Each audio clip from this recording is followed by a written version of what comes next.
SNS 피드를 한참 내리다가 갑자기 기분이 푹 가라앉은 적 있으세요? 그거 당신이 약해서가 아니에요.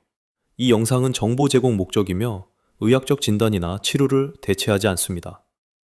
왜 SNS를 끄고 나서도 한참 기분이 가라앉을까요? 의지가 약해서도, 멘탈이 약해서도 아닙니다.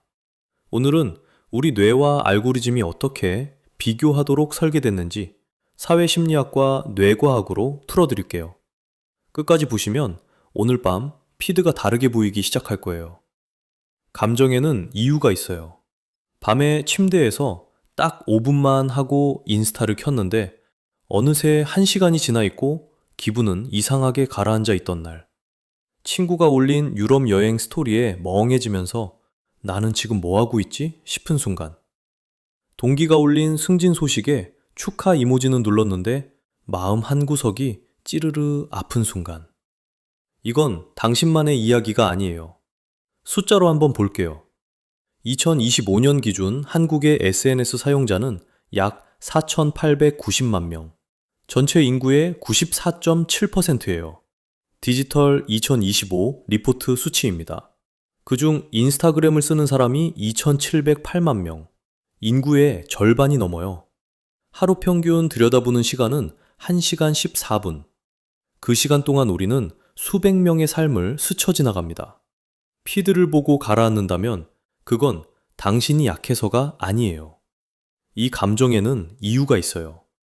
70여 년 전 사회심리학자 레온 페스팅거는 1954년 논문에서 이렇게 썼어요.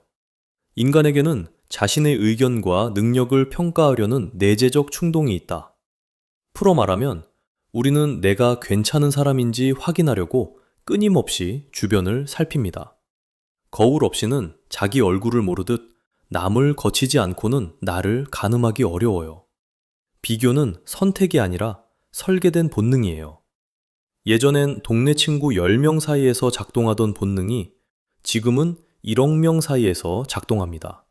대상이 바뀌었을 뿐이지 당신이 이상해진 게 아니에요. 비교의 모양은 세 가지예요. 첫 번째는 상향 비교. 나보다 나은 사람과 견주는 거예요. 잘 작동하면 동기가 되고 어긋나면 자기 비하로 바뀌는 양날의 칼이죠.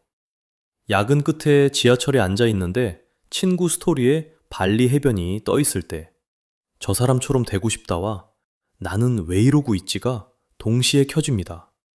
두 번째는 수평 비교. 나랑 비슷한 사람과 견주는 거예요. 원래는 내가 어디쯤 있는지 가늠하는 거울이지만 같은 해 입사한 동기가 승진했다는 글을 본 순간 이 거울은 칼처럼 돌아옵니다.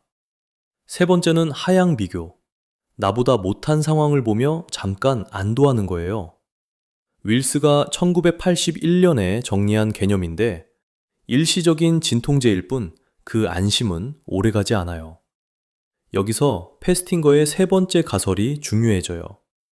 차이가 너무 크면 사람은 비교를 멈춰요. 그래서 우리는 잡스나 메시와는 비교하지 않습니다.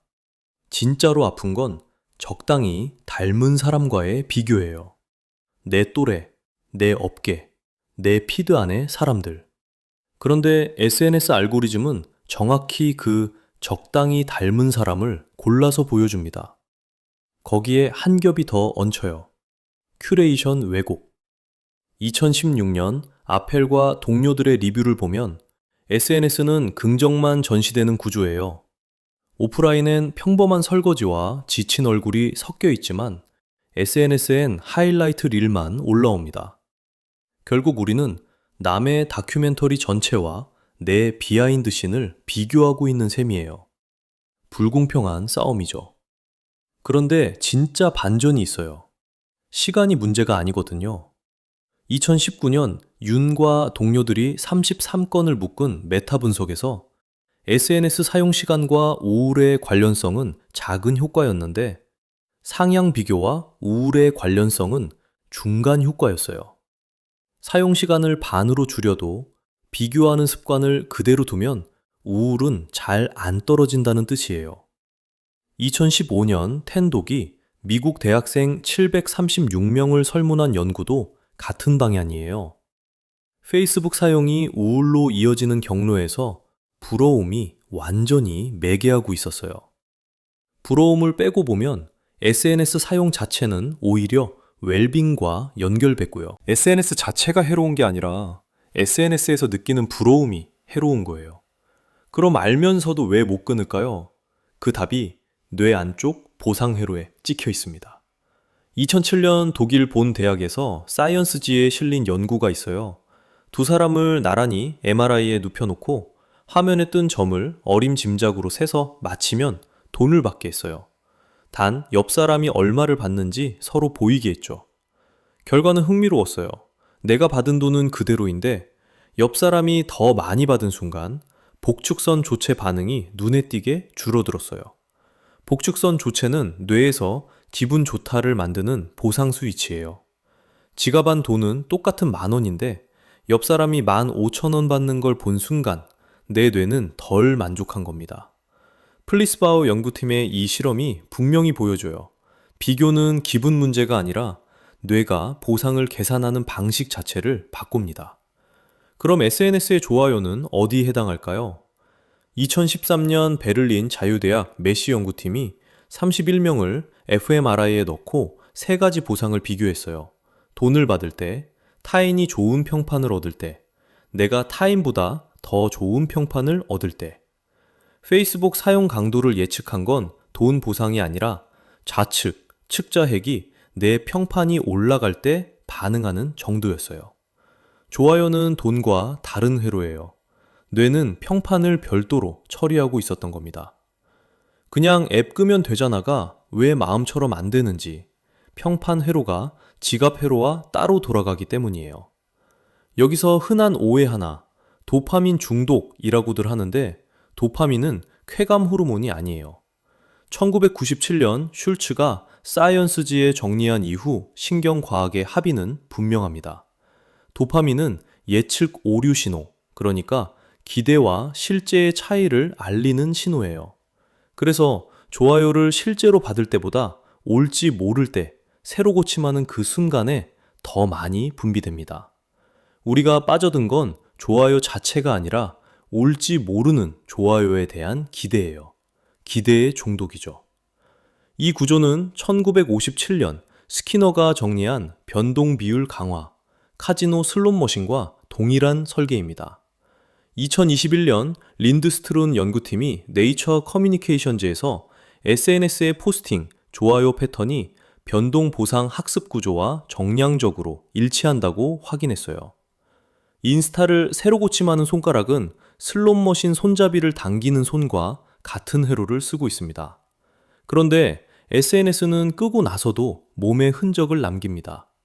2004년 디커슨과 캐머니가 208편의 스트레스 실험을 묶은 메타 분석에서 결론은 단순했어요. 평가받고 있다는 느낌, 그리고 그 평가를 내가 통제할 수 없다는 느낌.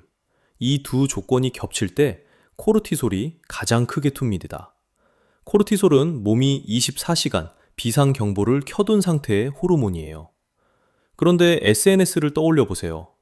누가 내 게시물을 보는지 모르는데 평가는 분명히 이뤄지고 그 평가를 끌 방법이 없잖아요.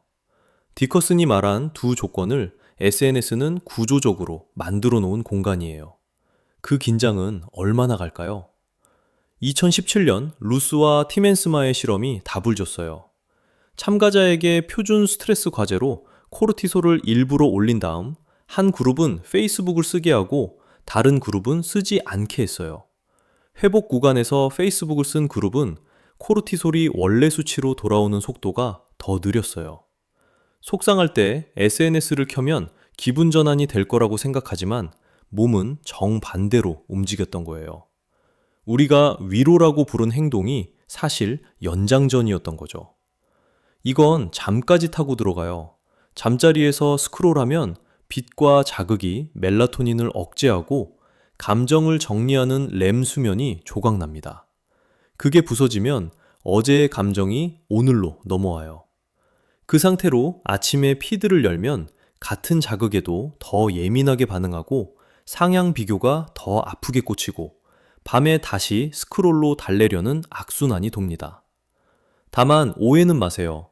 2024년 스튜버 연구팀의 실험을 보면 단순히 20분 피드를 보는 행동 그 자체로는 평균적인 코르티솔 급상승이 관찰되지 않았어요. 몸이 반응한 건 사회 비교 단서가 섞였을 때였어요. 결국 똑같은 결론입니다. 문제는 시간이 아니라 비교예요. 여기까지 왜 내가 힘든지를 심리, 뇌, 몸, 세 층에서 봤어요. 이제 오늘 저녁부터 바꿀 수 있는 행동 4가지를 드릴게요. 전부 할 필요 없어요. 하나만 골라 일주일 붙여봐도 충분합니다. 첫 번째, 감정 라벨링 3어절. 이 채널의 코어 실천이에요. 스크롤 중에 기분이 내려앉는 순간 마음속으로 새 어절을 붙이세요. 지금 나는 부러움을 느낀다. 앱을 끄는 그 손끝이 앵커예요. 감정에 이름을 붙이는 순간 우측 복측 전전두 피질이 켜지고 편도체가 조용해집니다. 2007년 리버만 연구가 이 회로를 정확히 보여줬어요. 30초면 됩니다. 두 번째, 자기자비 3요소 30초. 상향 비교로 쪼그라들고 자책이 밀려올 때 씁니다. 하나, 자기 친절. 많이 힘들었겠다. 둘, 보편적 인간성. 이런 감정은 누구나 느껴. 셋, 마음 챙김. 그 감정을 판단 없이 그냥 바라보기. 심리학자 크리스틴 네프가 정리한 3요소인데요.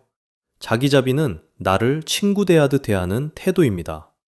2019년 페라리 메타 분석은 자기자비 개입이 우울의 D는 0.64, 불안의 D는 0.49의 큰 효과를 보였다고 보고합니다.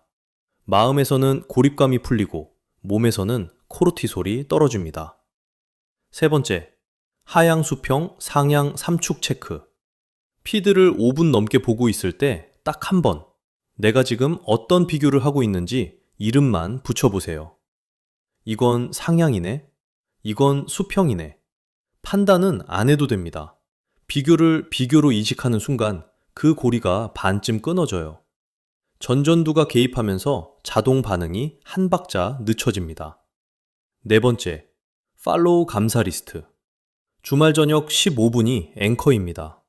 내 피드에서 진짜 도움이 되는 계정 5개를 적고 상향 비교를 유발하는 계정은 한 번에 3개씩 언팔이나 음소거. 2018년 헌트 연구는 펜실베니아대 학부생 143명을 3주간 하루 30분으로 제한했더니 외로움과 우울이 유의하게 줄었다고 보고했어요.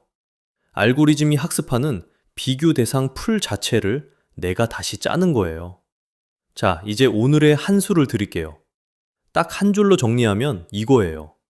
SNS를 보고 가라앉는 건 당신이 약해서가 아니라 뇌와 알고리즘이 적당히 닮은 사람을 상향 비교시키도록 공모하는 겁니다. 작동 방식은 3박자로 움직여요.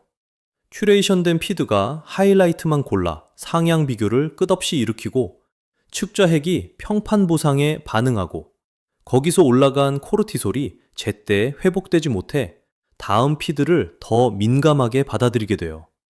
심리, 신경, 생리가 한 고리로 엮인 거예요. 그래서 오늘 저녁부터 딱 한 가지만 해보세요. 피드를 5분 넘게 보고 있다 싶을 때 속으로 한 줄만 말하는 거예요. 지금 이건 상향 비교네. 그게 전부예요.